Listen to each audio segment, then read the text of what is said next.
Blur. Chapter 5. Miracle on Manitoba Street. As I stood there on that cold, windy December morning directly in between 1 Street and Jimmy's Pizzeria, while I was pleading with Father for some sort of miracle to get me through this nightmare, the most beautiful and unexpected thing happened. Patricia, the older lady from inside that church who I could see a look of conviction in her face earlier, had followed me outside. And when I heard her voice address the officer as Jack, what was left of my fractured mind started to put two and two together. You see, I have had the privilege of witnessing to Patricia, even before the incident that had just progressed across the road while I was giving a sermon to that misguided congregation. Yes, I had talked to Patricia before, and I remembered her speak of her son named Jack who was going to school to become a police officer. I also was given the revelation that Jack here was not ignorant when it comes to the scriptures. And I had remembered how Patricia had once confided in me of the falling out that took place between her and her son. Whatever they are saying in there, Patricia says as she points across the street to the brick building with those bright red doors, I have recorded the bulk of the entire incident on my smartphone. And Jack. With a look of soberness on her face, Patricia begins to explain, I am done with that church forever. The way they grabbed this man here and dragged him outside for doing nothing more than exposing their lies through the lens of the gospel was disgusting. Just take a look for yourself, Patricia says as she passes Jack her phone. Adam pulls the second smoke from behind his ear and calmly lights it as he thanks his Father in heaven.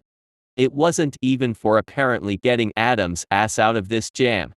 The only thing on Adam's mind was praise because of Patricia's words when she said, I am never going inside that church again. This was the miracle that took place on Manitoba Street that day. This was a miracle, and also the reconciliation between a mother and her son. Even though the conversation between Jack and Patricia here had just begun, Adam could see with clarity what Yahovah was doing. It was as if seeds which were planted long ago had finally sprouted and something beautiful had materialized, and the efforts of the laborer were not in vain. To Adam this is his paycheck as he is quickened to the words of Yeshua Messiah. Well done, my good and faithful servant. And even though the very act of dragging himself downtown was like something out of a horror novel to Adam, the scene taking place before him had made everything worth it all. Jack finished watching the altercation in the video between Adam, the two women inside the church, and the angry mob who with nothing more than subjective reasoning had thrown Adam outside. I think I can see what is going on here, Jack says as Romans 13 keeps protruding into his mind. The particular verse in question was as follows. For rulers are not a terror to good works, but to the evil. Wilt thou then not be afraid of the power? Do that which is good, and thou shalt have praise of the same. Jack was well aware of the power that had been ordained upon him as an officer of the law according to the scriptures. And although Jack's faith had all but withered away, a spark remained that presented itself within the events he'd just been placed to oversee. A spark that, without warning, as if out of nowhere, had ignited a casual nexus inside himself. A chain reaction, something akin to a brush fire that from this single spark had renewed his faith altogether. Jack clears his throat and begins to speak with Adam, who earlier had a look of bewilderment on his face. But now, as if a light switch had been flicked, Adam was looking at him with crystal clarity. I think I can see what is going on here now. Jack gives a gentle nod towards his mother as if to say thank you. Jack continues, I think I can see what is going on here, Adam. However, the accusations from inside the Loxlow Gospel Hall are extremely serious, and cannot be taken lightly. Jack looks at Adam. I probably shouldn't be saying this, but off the record I do not think you have done anything wrong here today, other than jaywalk and cause a minor commotion in the street. Regardless, in the light of the harsh accusations, I have no choice but to take you in and get your statement, as we piece everything together in proper order. As if quoting from a script, Jack reads off Adam his rights as he loosely places his state-issued handcuffs on Adam's wrists. You have the right to remain silent.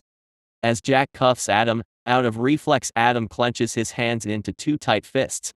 The reasoning for this is to expand his wrists, ensuring a much looser fit in the end. Adam's mind flutters away to the various times he had been arrested, spending many a night in the drunk tank as Jack helps him into the back seat of his cruiser.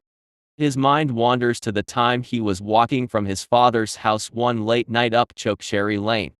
Adam had a slight buzz that night. He was only on his third beer, and although he drank them quickly, he was far from drunk.